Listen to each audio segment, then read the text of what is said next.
Good morning, students. Today I will tell you about how to minimize a digital circuit using K-map technique. जो आप diagram देख रहे हैं students, ये है टू वेरिएबल के मैप का। इसमें two variables y and z दिए गए हैं जो कि 0 और 1 वैल्यू ले सकते हैं। Okay, now there are 4 cells M0, M1, M2, M3. Hence the all values corresponding to y and z 0 0, y and z 0 1, y and z 1 0 and y and z 1 1 are given as names M0, M1, M2 and M3. एक example लेते हैं, देखिए F A comma B मिनिम, इसमें मिंट जो summation का experience से दिया है, it is representing the min term.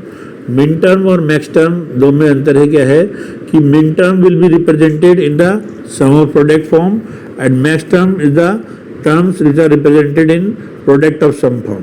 तो यहाँ पर सम ऑफ प्रोडक्ट का है तो सिग्मा सिंबल है आपका, देखिए 0,2,3, यानी कि जो हमारा एक्सप्रेशन है एफ है वो M0, M2 और M3, ठीक है, तीन टर्म से मिलकर बना है। अब हमें मालूम है कि M0, M1, M2, M3 चार टर्म्स होती हैं टू वेरिएबल के मैप में, जैसे कि हमने पिछले तो उसमें देखा था। अब देखिए यहाँ पर A और B, तो A और 0 और 1 को 0 को रिप्रेजेंट कर रहे हैं हम A की वैल्यू को A बार से, और A की वैल्यू 1 को रिप्रेजेंट कर रहे हैं A से। इसी तरह से B बार और B। अब जहाँ जहाँ पर 0, 2, 3 M0, M2 और M3 है वहाँ पर तो 1 फिल कर देंगे हम, और जहाँ अदरवाइज जो है उसको 0 फिल कर देंगे, यानी कि वो हमारे काम का नहीं है। यानी कि जो हमारा एक्सप्रेशन है फाइनल आउटपुट का, उसमें कौन कौन सी टर्म कंट्रीब्यूट कर रही हैं, M0, M2 एंड M3। तो M0 में देखिए 1 है, M2 में 1 है और M3 में 1 है। अब हमें क्या करना है, एडजेसेंट सेल्स के पेयर बनाने हैं। एडजेसेंट सेल के पेयर कैसे बनेंगे कि दो एडजेसेंट बन होंगे तो उनको एक ग्रुप में ले सकते हैं, इसको हम एक पेयर बोलते हैं। ओके, 2 का हो सकता है पेयर, 4 का, 8 का। तो सिंस यहाँ पर दो ही तरह के पेयर हो सकते हैं, या तो 2 का या 4 का। 4 का कब होगा, जब चारों सेल्स में 1 होगा। ऐसा है नहीं यहाँ पर, तो 2 का पेयर बनेगा। 2 कौन कौन से एडजेसेंट होंगे, जो कि A बार और A वाले हैं। इसी तरह से देखिए B बार एंड B, जो कि दो अलग अलग कॉलम में हैं। तो ये 2 पेयर बने। अब इन दोनों पेयर को बनाने का तरीका क्या है कि सबसे पहले एक पेयर बनाइए, उसके बाद देखिए कि क्या कोई 1 ऐसा रह गया है जो उसमें कंसीडर नहीं हुआ इस पेयर में। अगर ऐसा हुआ है तो उस 1 को भी पेयर में कंसीडर करने के लिए पहले पॉसिबिलिटी देखेंगे पेयर की। अगर पेयर नहीं बनता है तो इंडिविजुअली उस 1 को हम गोला लगा के कंसीडर करेंगे, यानी कि सारे के सारे 1 हमारे आउटपुट एक्सप्रेशन में इंक्लूड होने चाहिए। तो यहाँ देखिए F is equal to F1 plus F2। F1 is the common of 1 B bar, A bar A वाला है, A बार B बार और A B बार वाला। तो इनमें कॉमन क्या है, B बार। इसी तरह से F2 कौन सा है, कॉमन है हमारा A B बार और A B वाला। इसमें कॉमन क्या हुआ, A। तो फाइनल आउटपुट हो गया F equal to A plus B bar. Student देखिए another example of two variable expression देखा है हमने। यहाँ पर हमने X बार, Y बार दो टर्म लिए हैं, XY। यहाँ पे हमारे पास जो एक्सप्रेशन है 0, 1, 3, यानी M0, M1 और M3 तीन जगह पे 1 डाला, दो तरह के पेयर बनाए। F1 हमारा Y बार आया कॉमन लेके, F2 हमारा X आया, तो F हमारा हो जाएगा Y बार प्लस X। अब हम 3 वेरिएबल के मैप की बात करते हैं। 3 वेरिएबल के मैप में number of cells in 3 variable के मैप इज 8, ठीक है, जैसे हमने देखा है। तो since the number of variables in 3 the following expression shows the K map. तो 3 वेरिएबल किस तरह से होगा, देखिए एक तरफ एक वेरिएबल, एक तरफ 2 वेरिएबल। तो एक वेरिएबल की 2 वैल्यूज पॉसिबल है, 0 और 1। इसी तरह से 2 वेरिएबल के 4 कॉम्बिनेशन पॉसिबल हैं, 0 0 0 1 1 0 1 1। अब यहाँ पर नोट करने वाली बात यह है कि पहले हमने 1 1 कॉलम में लिया है, फिर 1 0 को लिया है।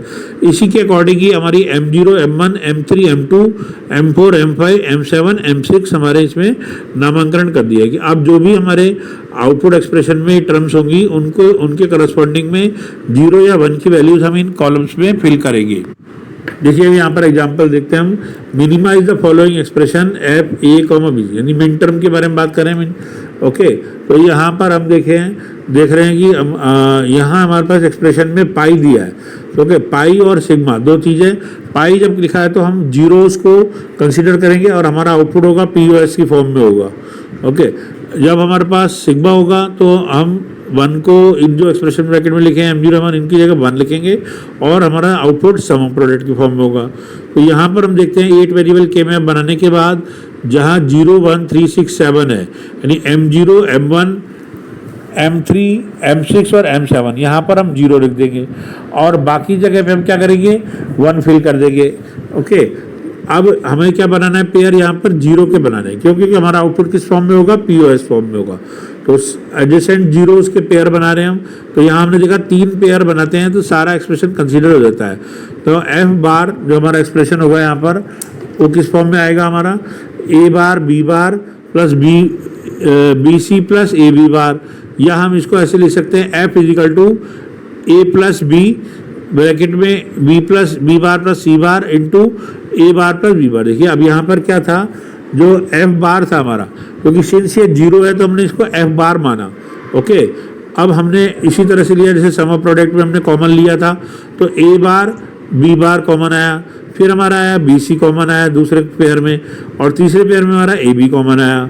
ओके, तो अब हम क्या करते हैं, इनका डबल बार लेके F कंप्यूट करेंगे, यानी हमारा जो डी मॉर्गन्स लॉ है उसको अप्लाई करेंगे, यानी complement of ending is equal to ending of complements, है ना। तो एंडिंग ऑफ कॉम्प्लीमेंट्स यानी A बार B बार का कॉम्प्लीमेंट डॉट BC का complement dot A bar AB complement, जो कि हमारे लिए क्या हो जाएगा, A plus B into bracket में B bar plus C bar into A bar plus B bar.